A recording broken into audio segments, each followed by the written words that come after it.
Welcome back to the Irish Mags Show. And drum roll, folks. I might even insert a little drum roll audio noise here, lads.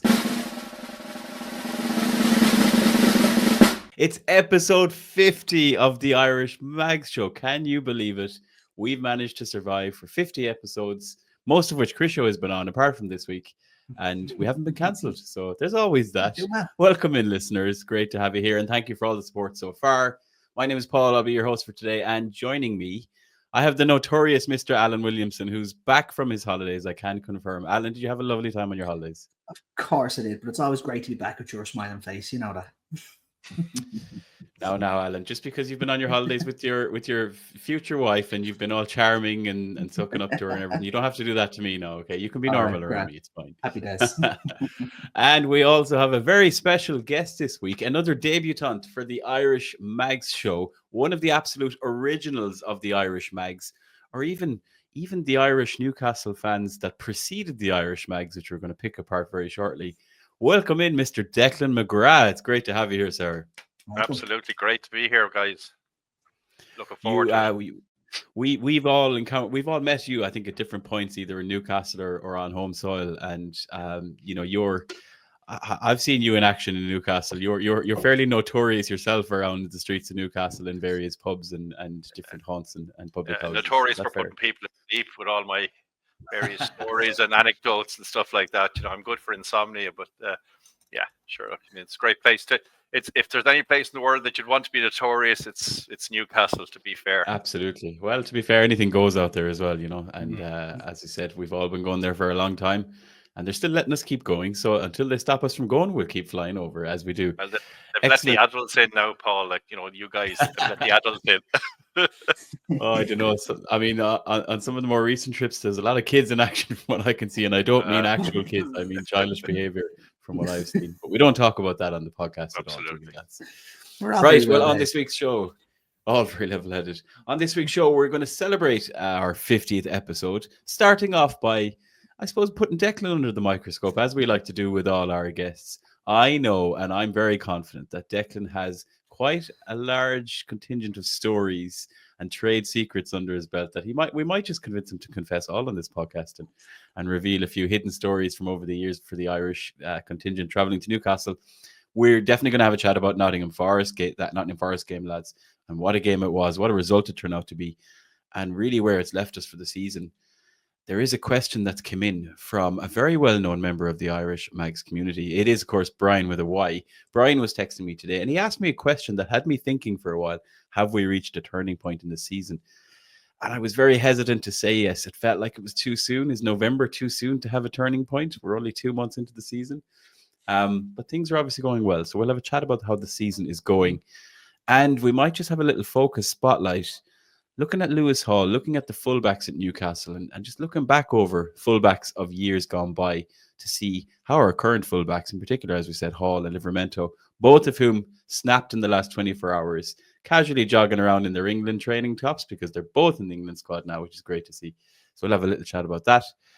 But before we go into all of that, of course, Declan, it's over to you because we have questions. We need information, and we're going to put you under the spotlight as we do. Let's start off with hopefully the easier question, Declan, but it's a question we like to ask everyone, especially when we, sometimes we get guests on who are from Newcastle, who are Geordies, who we know have obvious connections or obvious origin stories as Newcastle fans.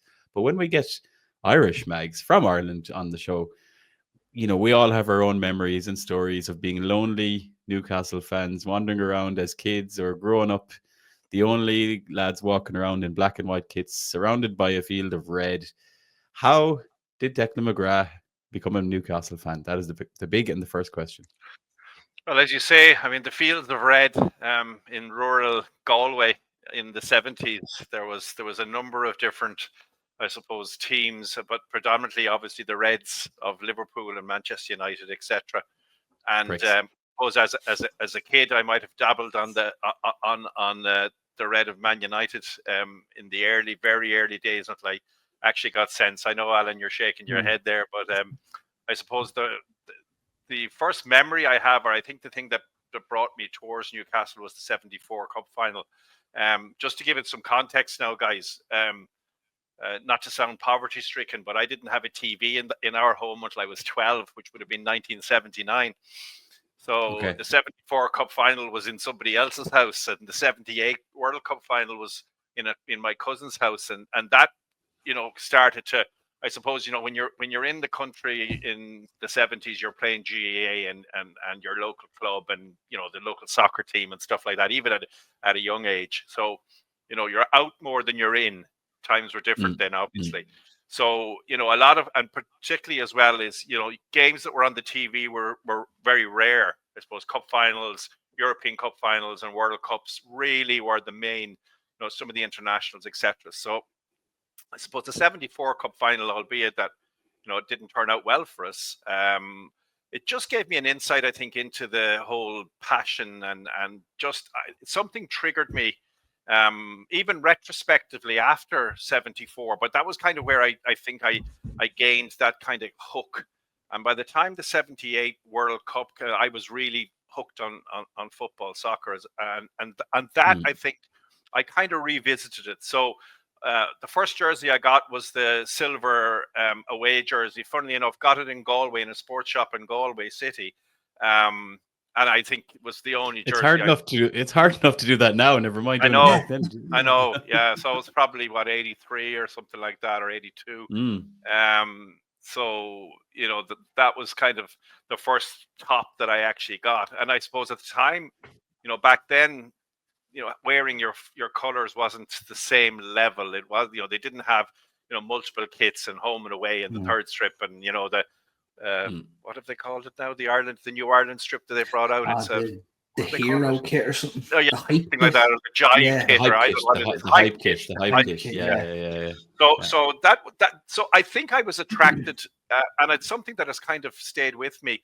I was attracted by the people rather than maybe the football, if that makes sense. The whole thing of, and I think, you know, you had John Anderson on a couple of weeks ago, and Ando made a great point. He says, like, you know, Newcastle is very similar to Ireland in many ways, and I think the people are very similar, and there's a passion there, and I think that just transcended. And I suppose the easiest thing in the world is to remain with the, you know, following the teams that everybody follows. And I suppose as I got kind of into my teens as well, I started to be a bit rebellious. So it was a badge of honor to follow teams that are not as successful. You know, when you're losing 5-2 away at Oxford and places like that, you know, there's no kudos going into school, whether it's primary or secondary, and saying, you know, that's my team.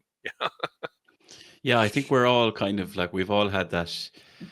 I don't know how to describe it. It's not like a glutton for punishment, but it's almost like we've grown, you know, the commitment. Yeah, exactly. That's what it is. The commitment to the club. Like you feel like you're an even bigger fan than others because of the hardship, because of the pain, because we've not been hugely successful, don't have loads of trophies, relegations, dodgy owners, bad managers, all of the above. And it creates a difference. I mean, everyone's a fan of their club, and we're not saying we're better. Well, we are better fans than everyone else. I mean, let's just absolutely best in the world. There's no doubts, but it does create a different sense of loyalty and commitment, and in a weird way, reward, because when we take the wins, when good things happen, they mean so much more because we know what the bad things are. That's absolutely true, Paul. I mean, that's like the wins are sweeter when you're not. You know, I mean, you know. You and I are from a county that don't win a huge amount, and when I used to go to Croke Park watching the hurling, and you know, you'd come away more times beaten than you would win, but that one win would make up for all of the down times, and from that point of view, I think that's the way I looked at Newcastle. And then I suppose, you know, as I started to, when I moved to Dublin, then I went to college in Dublin, and I kind of there was more access, I suppose. You know, you're the other side of the country, and you have more access. There's more people, and it became, you know, a bit synonymous. I suppose I kind of created that. That was my identity in one way. You know, it was kind of nearly like an identity for me, and I think it's something that has kind of came through probably most of my life. There's that mad fella from Galway who supports Newcastle. That's what. Pretty much. Yeah. That's okay. I feel. Yeah, as we said, we're both from the same place, so I feel the pain there as well. And I suppose let's talk a bit more about that then, Declan. I suppose those early days, you know, where, I mean, I'm sure by the time you've gone up to Dublin, you might have came across a couple more Newcastle fans than you would have down in the Galway side of things. And probably, I suppose I'll start asking you then, when did you start obviously watching games, but in particular traveling to games? Was it a case of, traveling solo? I mean, now we can see the last game I went to, there must have been 30 Irish mags on the plane. I'm sure that wasn't the case back then, but would you have been inclined to travel in groups? Were you meeting up with different people either here or on the other side, who obviously were fellow Irish mags at the time? What was the dynamic? What was it like back then in terms of being Irish? Well, to be frank with you, the first game I went to was the away game in the season we got relegated, and it was the last game of the season at Old Trafford. I suppose in the meantime, I had managed to inveigle my wife to kind of hook up with me as such. So I suppose my social life had kind of slightly changed, and I didn't drink at that stage, which was kind of rare enough. So so we decided we'd go over. 4 of us went over to Old Trafford, but we had been relegated. We lost the game 2-0. But to be frank with you, what really struck me was the away end was absolutely packed. There was only 30-odd thousand in Old Trafford, so not at all at the level, the size, the stadium is completely different now. So we got the boat over, and we ended up going to the match. And then, as I say to people, after Old Trafford, we went to Old Trafford, because what we did after the game was we went to the cricket ground, and we watched, and I don't know if this name means anything to you guys, but Gladstone Small, who used to play for England back in the 80s, he was fast bowler. I remember watching him playing must be for Lancashire or whoever. So we got kind of a dual thing in, and then straight back on the boat again, so it was a day trip as such. So that was my first kind of in the flesh meeting kind of, and seeing the guys and just getting kind of connected with it. Outside of that then, so how the supporters club kind of evolved. So I worked shift work, and I worked at night quite a lot. So I used to work for a security communications company. So I used to get locked away every night for about 12 hours and trying to keep yourself busy. Of course I was working hard, but there was obviously downtime as well. So there was 2 newspapers in Dublin, 2 evening papers, Evening Press, Evening Herald, and both of them on different days carried supporters club notices. So you'd watch and you'd see the different pubs that the other clubs were meeting in, etc. So I just took it. I just said to myself, well, I'm not really meeting many people, so let's go and put an ad in and see if anybody, a similar lost soul like myself might be interested in meeting up socially. And I remember the first meeting we had was in the Fleet, in Fleet Street, and 4 people turned up. So I mean, but I mean that's 400% of an increase, because we got 1 to 4. So and we kind of said, look, this would be good, and it was kind of a loose enough arrangement. But to be frank with you, at the time, I'm a bit of a control freak, so I have to put kind of structure and everything else. So as it started to grow, and again, this is obviously pre-internet and social media. So this is all done by paper. Everything is paper. But it started to grow, and we then picked a spot in Dublin, and obviously it was quite Dublin-centric to start with, but gradually the numbers started to grow. Even in the dark days, our first trip, just looking at my notes here, was on the 24th of November 1990. 11 of us went across to Newcastle. We played Watford, won quite a drab game, 1-0. Actually, as funny happens, there's a link between Forest and that game, insofar as Tommy Gaynor, who actually played for Forest at one stage, he ended up being on loan at Newcastle for that particular game, and he's from Limerick. But that was our first kind of trip as such. But again, that was organised through travel agents, and you had to pay an extortionate amount of money to go flying. It was like 300 quid or something like that, so and then organize a hotel, and it was all, but that's what I loved. I loved that, and it really was that we used to meet we used to meet once a month, and it just grew. I mean, what you guys have now is fantastic. And we had kind of the beta version maybe of what you guys have now, kind of a black and white version. No pun intended, or maybe it is. You've definitely laid the groundwork for us, to be fair. I was just going to say, 100% laid that groundwork for us. It was unbelievable. Yeah. And we see that when we go to Newcastle, do you know what I mean? Whether you're in the Irish Centre or even just around, and obviously we'll all be repping the Irish Mags gear, but a lot of I don't want to see the older generation, Declan, but like the generation from, let's say, those 80s and 90s. It's all right, Paul. I don't mind being called the older generation. Look, I'm when you're like only for you're here, I'd be the oldest lad in the pod, so don't worry about it. But we do actually hear people say it to us, like they talk about how, oh yeah, like we've had Irish coming for years. We love the Irish. We've met so many lads over the years. And as I said to you, Declan, like you go over there and you know a lot of the people who live over there because of all that coming and going for what is now 30, 40 years. It's like that legacy, I suppose, has continued, and we've only just kind of built on that with the Irish Mags. And it's definitely a lot easier for us. Ryanair flights being one of the things, social media, naturally, WhatsApp, all of the tools we use to expand the community, the podcast.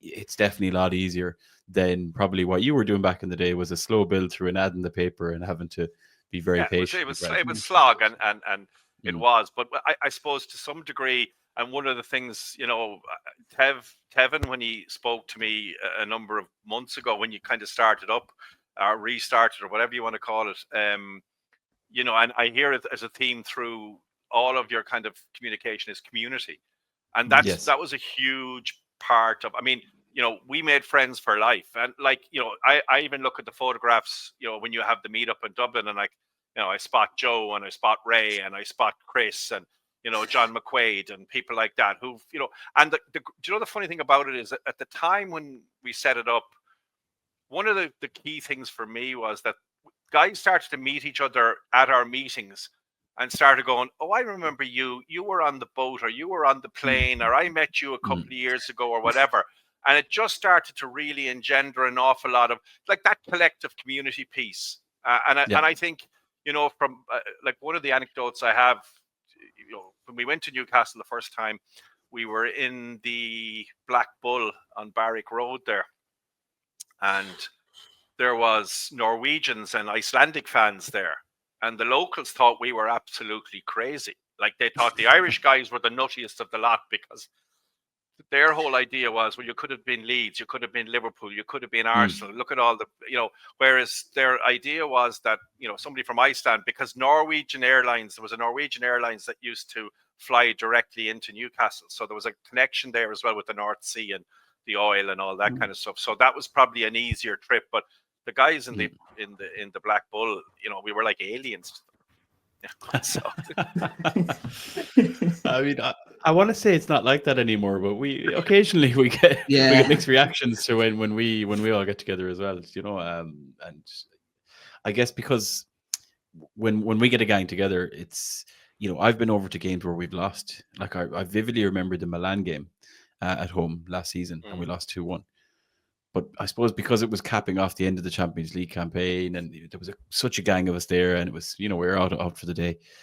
Like we had a wild good time ending up in Filthies, I think it was. Like I was looking around at one point and I was like, it's where we won. What would happen if we actually won?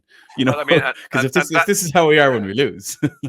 and that's kind of a theme that runs through Newcastle anyway. I mean, if you think about it, I mean, if Newcastle was to win something, I was there the day we beat Leicester 7-1 to actually get promoted. And it was nuts that particular day.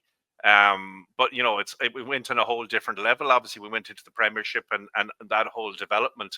And then obviously we've had the last 3 years and the previous, the doldrums of the previous 14 years. But I think that's one of the theme is like, what would happen if we actually won something? I mean, if you think about it, looking back at the old videos and the old film, when the 74 Cup final team came back, they didn't expect to have the crowds that they had, but there was an appreciation there. There's a loyalty. There's a communal loyalty to the region, and there's a communal loyalty to the club.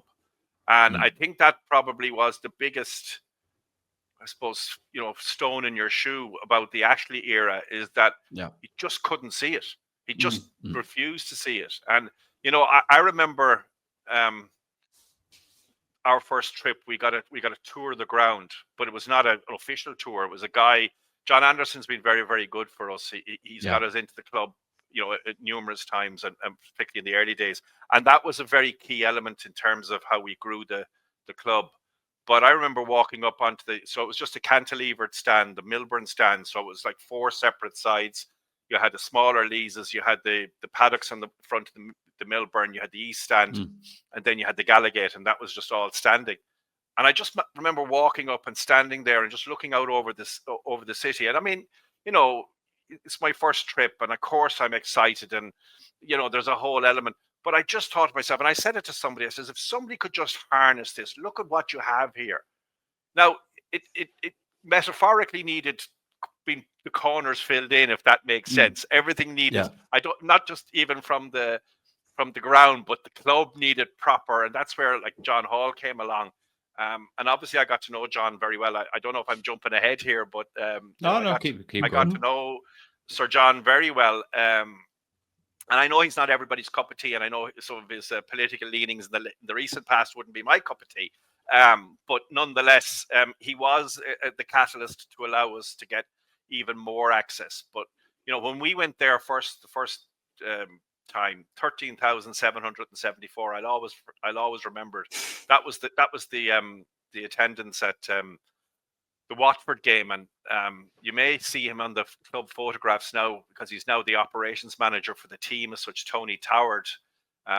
So Tony was the ticket office manager. And I used to ring across and get the tickets and stuff. And, half the time he said, look, there's no need to ring because, we got loads of tickets. But I thought it was important just to kind of make the connect. Absolutely. So when things started to get, the biggest thing for us is when Sir John came over and we had an end-of-season dinner, and he came over and was 120 or 130 people in the Montclair Hotel in Dublin.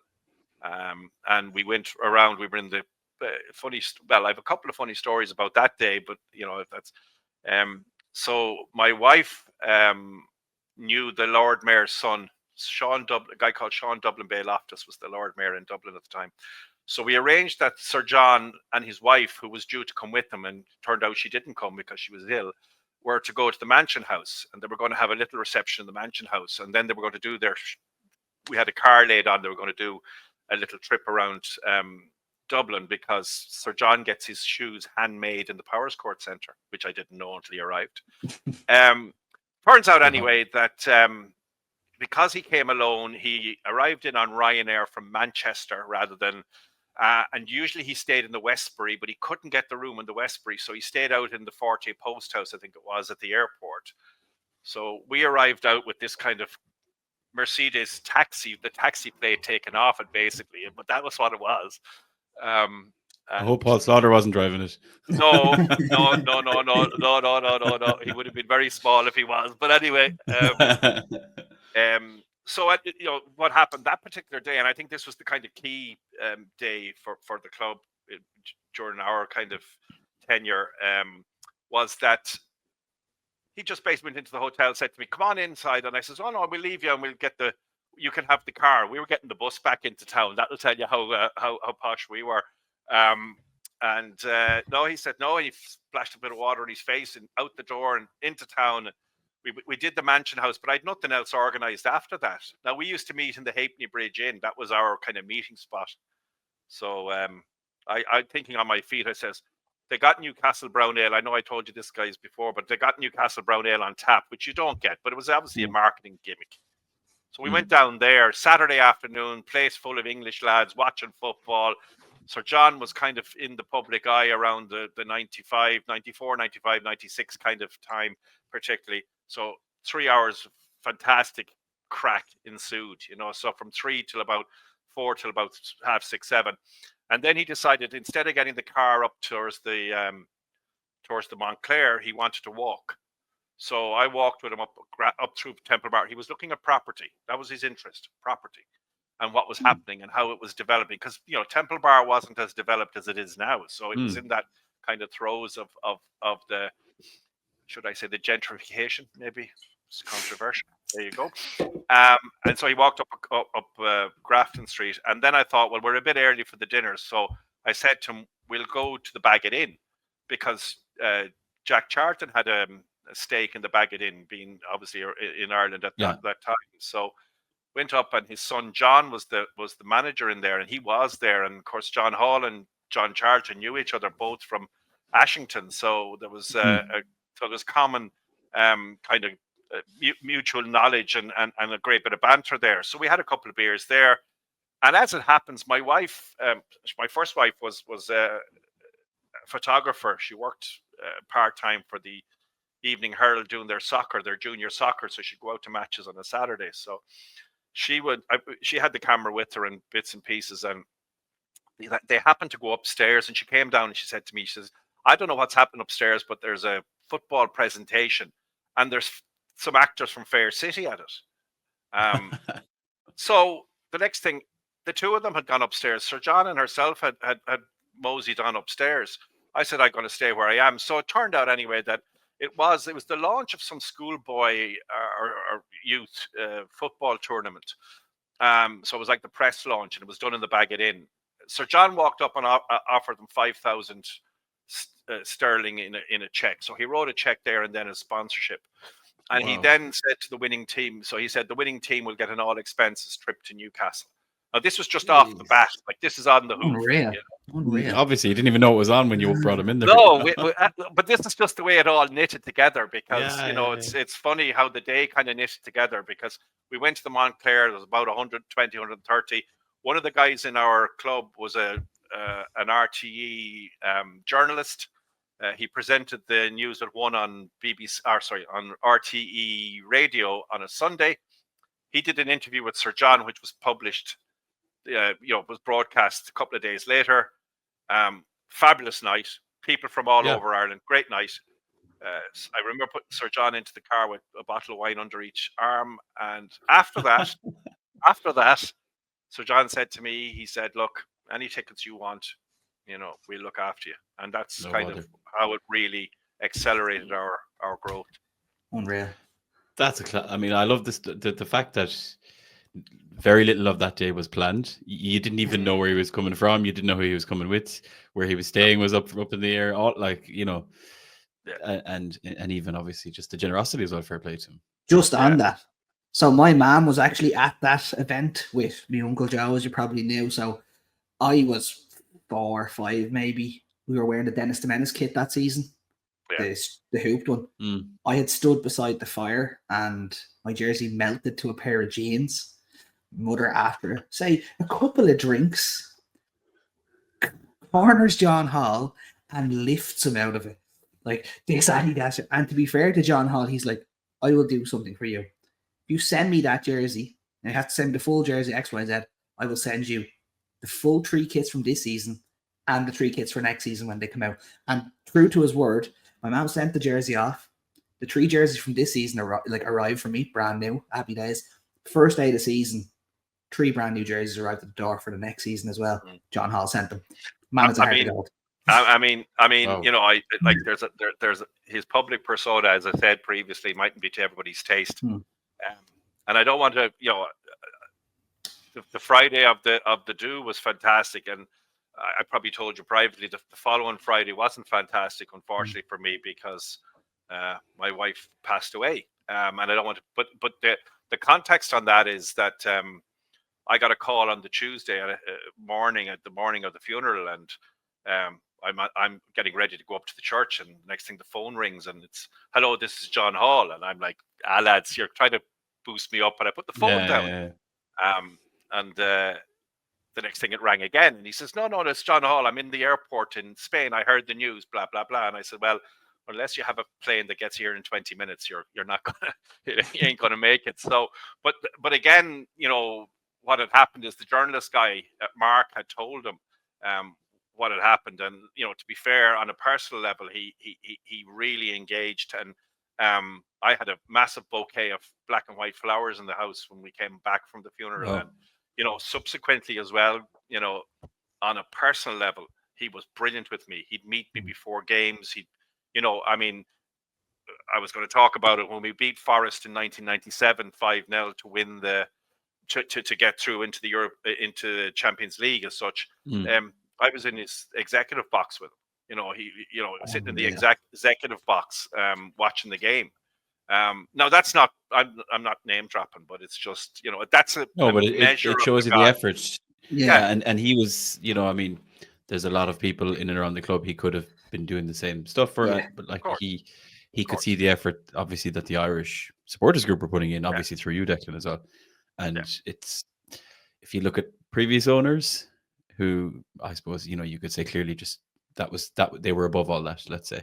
Do you know what I mean? But it was something I could never understand with the Ashley era, that anybody who wants to make money, I mean, on a purely monetary perspective, like one of the things that probably, and again, I'm not trying to jump ahead here, but the bump that probably has maybe put people slightly off kilter is the Amanda Staveley leaving the club, and that kind of connect with the, are we now saying that the PIF are less engaged in the club, or now there's more question marks? But I mean, I remember when we started going over there first, one of the key things is you have to have a very good foot.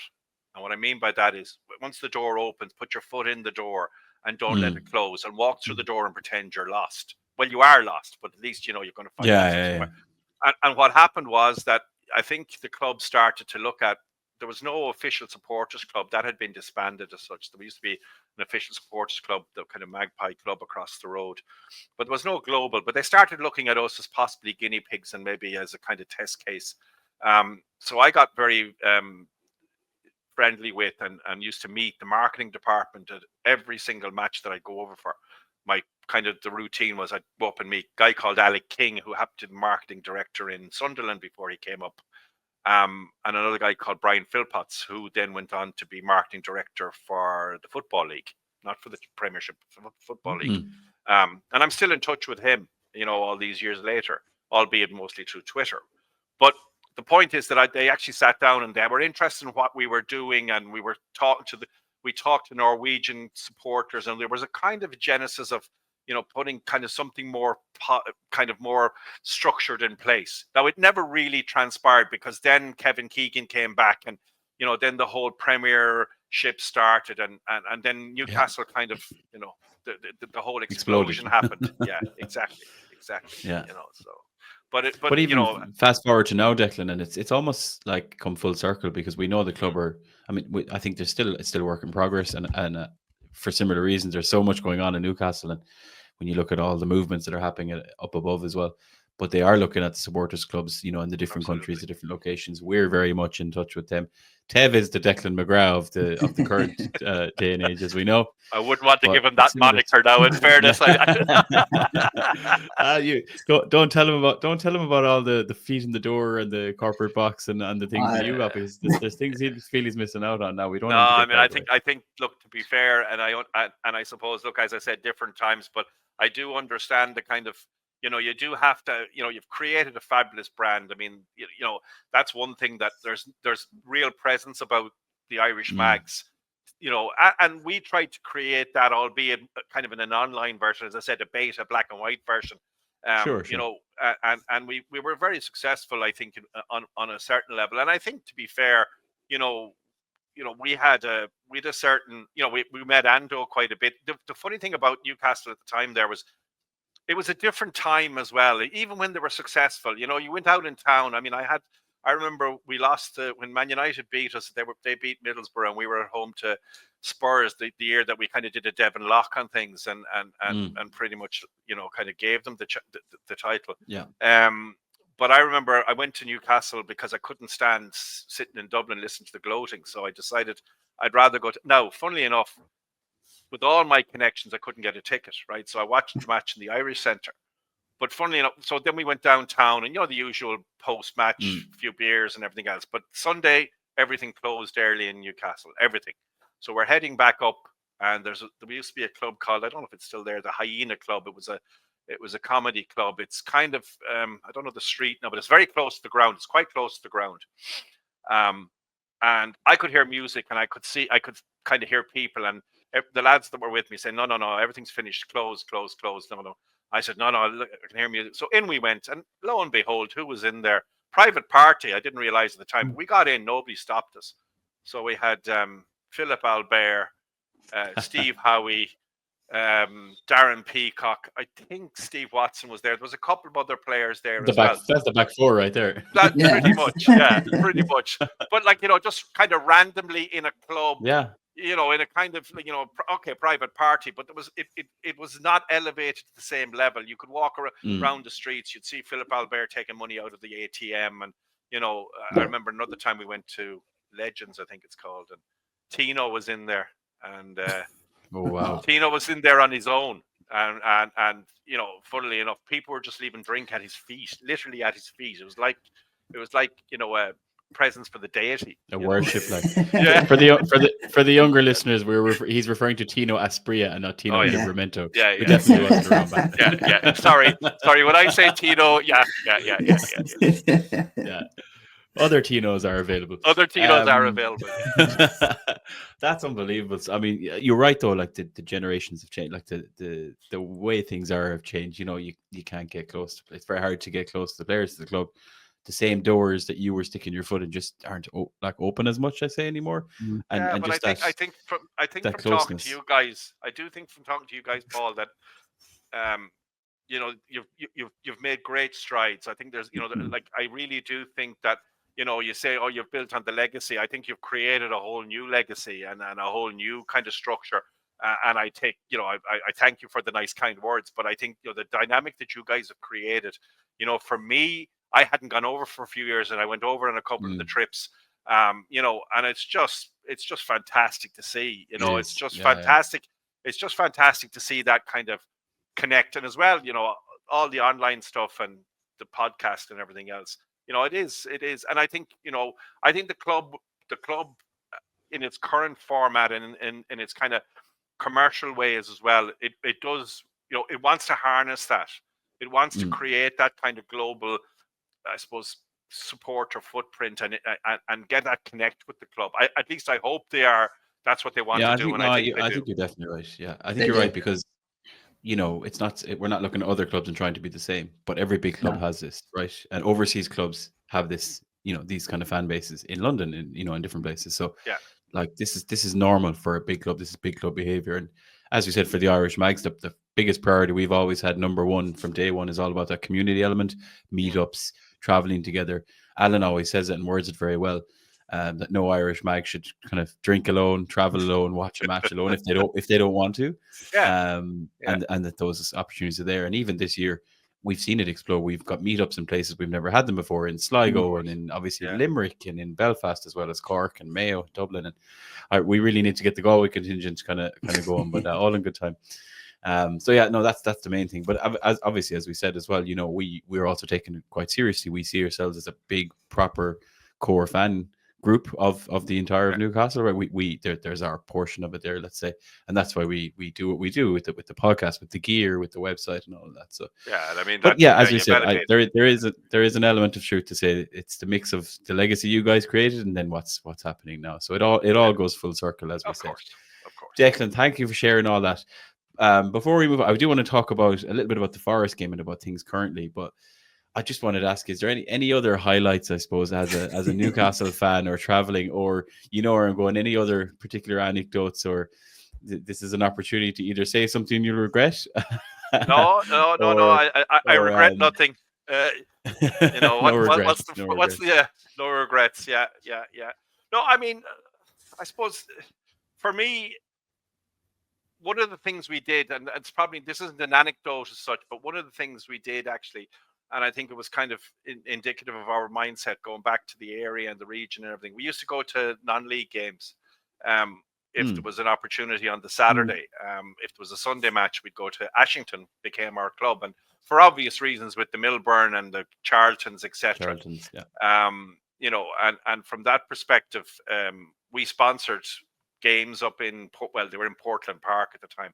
And for me, they were nearly as, they were different, but they were important elements of the weekend as well. You know what I mean? It was kind of connecting with the heritage, connecting with that broader connect. I mean, there's stories of social stories, as we say, which we can't broadcast, and there's all sorts of bury them forever. yeah. But I think from one of the things, actually, one of the best trips I had at Newcastle was a European UEFA Cup night. We played Basel. Not the most glamorous of scenarios. I was there when we played, and I saw Thierry Henry play for Monaco. Oh yeah. Yeah, they beat us 1-0. And I have a funny story. Well, I have a bit of an anecdote. Goes back to John Hall on that one. I was due to meet Sir John before the match, and he comes running down the stairs as I'm standing at the bottom of the stairs in the Milburn reception, and he goes to me. He goes, "I'm sorry, I can't meet with you. I can't meet with you." And I say, "Oh, that's fine. That's no problem." He goes, "Yeah," because he says, "Bleeping Prince Albert wants to meet with me." And I thought, well, me or Prince Albert, I thought to myself, nah, probably no contest. I said, look, that's fine. You work away, So Lord Declan had to swallow his pride. No. No. I mean, it sounds like I'm dropping names and stuff. I don't mean it like that, but that's it's true. Kind of the kind of. I mean, like the anecdotes are. I'm just thinking of them as I'm sitting here, But they are prices, Declan. I think Nick Quinn. Well, then Ando got us into the. I gave you this one. Ando got us into the players' lounge, and Mick Quinn was there, and he had just come back a couple of weeks before. That was Liam Coyle's testimonial in Derry. Okay. And he had played in it, so we sat down with him anyway. He'd come in and sat down. We were just having the chat. I said, sign something or, hello or whatever. This is who we are. And about 15 or 20 minutes into the conversation, he's sitting there yapping away and everything, and some of his mates came in and started tapping him on the shoulder. Mick, we need to get away. We need to get away. And he goes, no, I'm here sitting with the boys here. He says, I'm sitting here with the Irish lads. And he spent a good hour with us before he left the players' lounge, which was decent. In the meantime, Mr. Jason Dizelle decided to get a black bin bag, and he cleared all the bottles out of the bar and then headed off on the bus for Ipswich, because we played Ipswich that day. So, that was an insight into maybe the professional world of the footballer at that stage as well. Lack thereof slightly, I suppose, but that was just different times. Thierry Henry really made an impression. The guy, he was like gazelle across the pitch. He was just phenomenal. That was his pre-Arsenal days.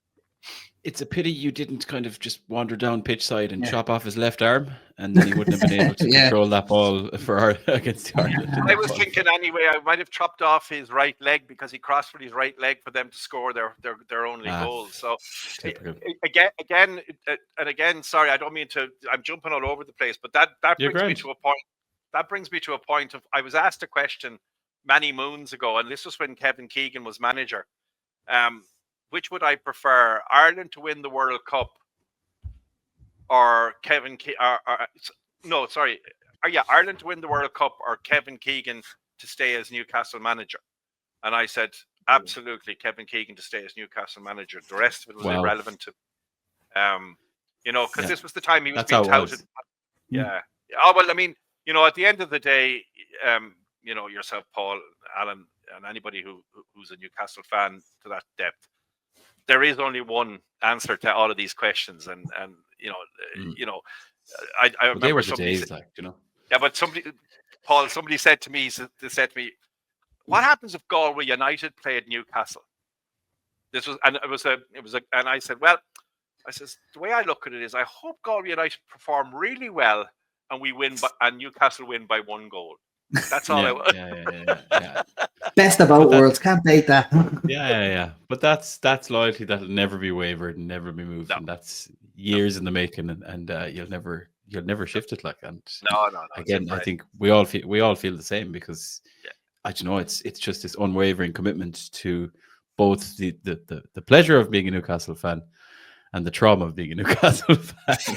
And it's the people you meet as well. I mean, I'm sure it's for other clubs, it's the same as well when you get into that kind of social circle, that group of people. But, we all have one, we all come from different backgrounds. And to be fair, boys, there probably we might have met, maybe socially, we may never have met, or whatever the case may be. But now that you have, something in common, it just makes a huge difference. And it's, you can spend an hour on a podcast talking about it easily. And Declan, that's what I was going to say to you. Like, I could literally chat to you all day here, But one of the things I definitely need to get you to do, I'm going to get give you some homework. Sit down someday, write down some of your anecdotes, and I'd love to actually interview you properly. We'll get it right up on the website, on the Irish Mag site, because there's more stories that need to be told. There are a lot. There are a lot. We need to get them out there and heard where we're allowed to, where it's safe for the internet as well. Excellent. Right. Well, we'll fast forward to modern day, lads, because just a few days ago, I mean, I know we're smack bang in the middle of an international break again. Is this the third international break? Third of the season. Is this a new one? Or this is new, yeah. Yeah, this is a new one. I knew we didn't. There was never three. No, there was never three. In my memory, there was two before Christmas. That's right. Yeah, and it doesn't help. It doesn't help because Ireland are just terrible at the moment. Well, I think I was just going to say that. Yeah, we're going to beat Finland. We're already. We might beat Finland. We might not with a few injuries, but. Just a few days ago, lads, we were playing against Nottingham Forest. It was a game away from home, as we all know. A game, a lot of apprehension going into it. Forest were in flying form. They were third, or probably still are, maybe third in the league. I'm not sure how it finished by the time all the round of games finished. But none of that mattered, because despite going a goal down, lads, there was never a point really where we looked like we weren't going to win that game, I would say, or at least we were confident of going to win that game. And what a performance away from home, lads, to come up with that result against a team in form. We nullified a lot of what they were doing. And I think once we kind of started dealing with their wingers, Morgan Gibbs-White was quiet, Chris Wood didn't get a sniff. Once we kind of had these things sorted out, then it was just all Newcastle as far as I'm concerned. Alan, I'll come to you. We'll give Declan a little break there, and we'll make you do a bit of work for a change. Just in terms of that performance, looking at individual kind of performances within Eddie's starting lineup, I suppose. And I suppose, what was your overall take on the game and the result? Absolutely outstanding. Even when we were 1-0 down the first half, I was like, we're the better side. I was obviously away with my parent, my mum, my stepdad. He's an Arsenal fan, so the first game of the week he wasn't too happy about, but the second game of the week he came down, watched it with me. At half time, he says to me, he's like, what do you think? There's like absolutely no issues here. He's like, we're going to win this match 3-1. And he says, put your money where your mouth is. So text me, little brother. My little brother put a tenner on it for me. So I said, we're going to win 3-1. We won 3-1. I was delighted. But It was just a performance that it had been bubbling away, that we were looking like we were going to have a performance like that. And everything just clicked into place. Sean Longstaff, Tino, Hall, every man to a team that day, everything clicked. Everything was right. Sean Longstaff was outstanding. Hall was outstanding. Livramento was outstanding. It's just the other one we have to talk about. He's not even mentioned the man of the match, I didn't. Look, Joe Linton, outstanding. I didn't think he was man of the match. I did think either Hall or Livramento were, but he took his goal so well, Joe. Like he looks like a man back to his best. I have hold my hands up for the last 10 games of this season. I've said he's not the player that he was. I wanted him out of the midfield. If anyone was going to lose their spot to bring Tonali in, to force him into that midfield, it would have been Joe Linton for me. But if he's going to keep playing like that, you cannot drop him. He's undroppable in this form. I know, absolutely. I mean, his physical presence and just his abilities. I mean, you watched him and he was up against the Forest players, and they were putting pressure on him just from it. But his physical ability, and he's clever as well. But I thought, particularly second half, I thought Bruno really came into his own. I think there was a lovely mix there. Bruno, what he did was, I mean, that shot that just, the kind of with the outside of his foot. I mean, if that went in, you're talking nearly game over for goal of the season. And even if you look at Harvey Barnes' goal, I mean, like his little touch. So Bruno kind of did the simple stuff, and then Barnes gave the little touch off, and then Tonali played the right ball at the right time. Everything, it built on the Arsenal performance for me. You know what I mean? It kind of, it elevated us. I thought Forest was going to be a very difficult place, and I think they're a good barometer, I think, for your form and your abilities. I think they'll be, especially kind of away from home. Test. Yeah, I think they're a litmus test. They will be for a lot of teams, the type of game they play. They went to Anfield and took 3 points. Not many teams can say they've done that. So I've no bones about saying that beating Forest away from home is an absolutely fantastic result for us. Yeah, I agree. I definitely agree. And I think as well, like, there's confidence now, and the players are starting to feel a bit more confidence. So before the game, I was watching the build up, and Eddie Howe was kind of, I think it was actually his pre-match presser. Sorry, maybe even the day before. He was asked about, you know, the mood in the camp, and, you know, we've just beaten Arsenal, we've just beaten Chelsea, things must be rosy. And Eddie will always say, oh yeah, well, the players always feel good, and the dynamic is always great, and they're all very closely knit. But you get confidence from winning, but I think you get confidence from playing well. And I think individual players are starting to get more and more confident in their own ability, in their own performances, because, you know, things that they're working on in training obviously were paying off. Naturally, they'll hear and see and feel what's going on from the fans and the media. You know, at one point, even Joe Linton, there was, before he scored that goal, there was a point where he was kind of in a similar area. And I was actually watching the game with my dad as well, out at home, who's a Manchester United fan, but we won't talk about that. And Joe Linton had the ball. It was Tino or Gordon was on his right, or even Isaac, I can't remember. And as I was watching, I was like, go on, go for it, Joe. I just wanted to see Joe Linton just take on the player, try and find the space. But he gave the very easy kind of soft pass, and then we were crossing it in again, and we do that a lot. And I was a bit frustrated. I actually said to my old man, I said, I wish he'd just run at them. I wish he'd just have a go. You know, just because he's such a beast in terms of physicality, tackling, you know, whole press resistance. I just wanted to see that fire in terms of just going for goal. And then 5 minutes later, he did it. He came in, and all of a sudden, he's, you know, how often are we going to see Joe Linton shifting in on his left and just kind of peaching it into the side net, like off the bar, like, you know, and that, like, he literally did. And that for me is a player growing in confidence. You know, he had a great opening game of the season. Then his form dipped, and a lot of people were calling for him to be dropped. And then suddenly there's a bit of a position change. He gets Joe Willock, his buddy, in with him, and he's enjoying it a lot more. But he's also taking a lot more confidence, and you can see the reward of that. You can see what we can do when we're actually got that confidence, got that kind of team gelling. And yeah, we'll come to Brian's original question in a minute. But go ahead, Declan. You were going to jump in there. No, I was just saying that I think the midfield is kind of, you know, you could, you know, I know he's Marmite for some people, but, you know, the stats don't lie. Longstaff, when he's there, we win, or we perform better. You know, no, he's not he's not going to be, you know, he's not making the Brazilian all-time Brazilian team or anything like that. But the point being is that what he does very well. If you remember the previous game against Arsenal, he won the tackle, albeit it was, you know, another player with him, but he won the tackle. And he played the ball out to Gordon. So it's simple stuff like that. And I think, you know, it's good that I think Tonali has a little bit of competition to, you know, because he needs that. I think he needs that because he's been off for so long. I think and it just gives us options in the middle of the pitch. And I thought first half, you could probably argue that we were a little bit static up front. Isaac wasn't kind of making the runs, but obviously, and I think this is down to Eddie Howe. I think, you know, Eddie Howe is probably, if you think about it, you know, Isaac, we stepped up 5 yards. Isaac was making those runs. We were creating the space. And that comes directly from the manager. And, you know, Lewis Hall's a very good example of a player who came in. And the expectation is, I know it was triggered after the first season, the 28 million, but you kind of have expected him maybe to have got a place or whatever. Yeah. And there was some question marks and everything else, but now we're seeing the quality of the guy. And I think that also is down to the nurturing and behind the scenes, the collective that Eddie Howe has actually created at Newcastle. Now, I know next week people will question his tactical acumen, or there'll be, you know, and you have to get beyond that noise. And I think, you know, for me, I think most of the observers would have had him in the England dugout if they could. And I think that, to me, speaks volumes of his abilities. So I think we're very lucky to have him. I think he's very lucky to have us.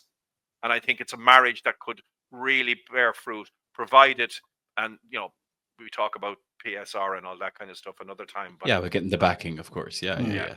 And he said it himself, you know, if he feels backed, he's happy where he is, you know. Absolutely. And I'm sure the conversations in the dialogue are positive, but what we're seeing is a coach, a really, really good coach of players. You know, rewind a year ago or whatever the timeline is, and Lewis Hall was getting hooked at halftime in games where maybe Eddie Howe preferred not to start him, but you know, everything he's done with Lewis Hall, if we focus on Hall, is slowly paying off to the point where Hall has just been called up for England. Now, we were going to have a chat about fullbacks. We're probably out of time. We can save that maybe till next week, Alan. But just to see what Eddie Howe is getting out of the Longstaff, getting out of Lewis Hall. We've talked about it before, Fabian Schär, you know, players that Eddie inherited, who he's just raised their levels so much. And whenever someone asks that question, you know, oh, like, would you take a different manager or another manager over Eddie Howe? I would just say, No. who can do what he's doing now, given the resources he has, the squad he has, the players he has. I don't think he can get much more out of it. No. And it's a massive testament to where we are now. 3 wins in a row, shifted how much everything, the mood has shifted. Yeah. From that Brighton defeat and that Chelsea Cup, you know, like the league game. We were getting relegated at one stage. We were getting relegated according to our fans. Like it was all over. Done. Yeah, it was done. Yeah. We were gone. And now we're winning the Champions League this year. Even well, I mean, if you just, and again, we got into the Champions League, so I mean, you know, that in itself is testament. But just on the point, you know, when Keegan came in, you know, what he had was, you know, he had Brian Kilcline, he had journeymen, you know, decent professionals, but they weren't, you know, and over a period of time. And if you look at, I was looking back on some of the squads from some of the games that I was at, you looked at, you know, when he added Andy Cole and when he added Paul Bracewell and when he added Venison and he added a couple of others, Beresford, etc. I mean, you know, good, solid professionals, very good in what they did. And he created that. And then obviously, you know, we had the Shearer, Ferdinand, you know, all of that, you know, further on. But, you know, it's incremental. And, you know, I think with the likes of Fabian Schär and, you know, age-wise and, you know, in terms of what Eddie can get out of him further, you know what I mean, you know, or even Dan Byrne. But fundamentally, if you're getting the best out of what you can get out of these players, they will be replaced by natural evolution. But you hope then they're moving it up another level. And that's how you know, you can't bring in 11 superstars. You know, Galactico is going to be coming up the Barrick Road any day soon. You know, so from that point of view, we have to give them time, and then really you have to give them time. It took Ferguson a long time to get the magic right at Man United back in the day, and it's no real difference, irrespective. The game might have changed a bit, but the fundamentals. And look what's happened there since, you know, they've been through how many managers who aren't getting the time, who can't seem to get the squad clicking. So as we said, the time is paying off, and I think Eddie's earned the right to warrant as much time as he needs. Right, lads, we're going to finish on one straight. So I mentioned at the top of the show, Brian asked me a question earlier today. Have we reached a turning point? So I'm going to pair that in with one overall question, and I'll go to you first, Alan. Do you think that we have reached a turning point, considering we're sitting here mid-November? And I'm going to really put you on the spot and say, does this change, and I want the answer to it, where you think we'll finish in the league this season? And I want you to tell me where you think we will finish based on where we are now. Is it a turning point? No. I think we were just in a bit of a rut, the same way we were Carabao Cup year when we lost the Carabao Cup final with 8 games where we didn't play well. Hopefully we're out of that now and we're going to blow the season out of it. I think we're going to finish 6th. Okay. But we're going to win the Carabao Cup, as I said at the start of the season. We're winning it. Love it. Win. Eddie Howe is going to Cup wouldn't be bad. Can't argue it. Cup wouldn't be bad. All right, Declan, same question for you as well. Like, do you feel like is it as not drastic, but is it a turning point? Because, you know, we've obviously had a little bit of a dip in form, picked up a few really good results, and also does it change where you think we'll finish this season, and where is that? I think, well, where we'll finish, I think I'm kind of in the same boat as Alan. I think I was saying the top 6, and that really means 6th, 5th, with a potential, depending on how January goes, the transfers and, you know, other teams' form, etc. I mean, you know, Arsenal are falling off the pace, you know, at the top. So, you know, there's nothing to say that we couldn't put a very consistent run together. Is it a turning point? I think to some degree it is. And my rationale behind that is twofold, both on and off the pitch. Because with Amanda Staveley and Mirdad leaving, there was a lot of uncertainty off the pitch. There was a lot of murmurings. There has been a lot. And then when you're not playing very well, but you're still getting results, that's fine. But there's always an expectation you're going to get tanked. And we kind of went down to Chelsea, and you know, the wheels came off a little bit. We were kind of, you know, so I think it is, because what it has done, it's 3 successive wins. You know, 3 difficult, albeit that Chelsea had a second team out, but still 3 difficult games to win. The manner in which we beat Arsenal, the manner in which we beat Forest has given confidence on the pitch and off the pitch. And I think the momentum, as Alan said, is, you know, we're in a great place now at the moment. We have to keep everybody fit, though. Isak is a particularly vital cog. Bruno, you know, just those marquee players, we just have to keep them on the pitch. We don't have a squad that allows us to interchange them too often, to be fair. Yeah, can't argue with that. I'm the same. I think 6 is realistic. I had big concerns at the start of the season because the likes of Villa and Spurs on paper had improved their squads a lot. Obviously, Chelsea there, even Manchester United in terms of transfer market. But I feel a lot different about some of those clubs now. And I also feel like we're actually starting to just become really solid. So fingers crossed anyway, lads. We'll take Europe and we'll take that Carabao Cup as Alan predicted. Absolutely. Nice one. Well, Declan, a huge thank you for joining us on this week's Irish Match. It's been great to hear some of the stories. Thank you. Yeah, brilliant stories to hear. Hopefully you listeners, all of you guys enjoyed it as well. Declan, really quickly, where can anyone find you if they want to follow you on the old social media? You did mention Twitter. So my handle, it's my own name, but my actual handle is Ando's Left Foot. Guess why? At Ando's Left Foot. At Ando's Left Foot. Yeah. I love that. Keep an eye out for Ando's Left Foot, folks. And yeah, as usual, you'll find links to all the Irish Mag socials in the description, whether you're watching on YouTube, listening on Spotify, Apple, or wherever you listen to your podcasts. We will be back for more Irish Magnus next week. We'll see if Chriso decides to join us or not. Only time will tell. Until then, as usual, away the lads, Slán go fóil, and we shall see you all very soon. Say goodbye, gentlemen. Slán, lads. Guys. Slán.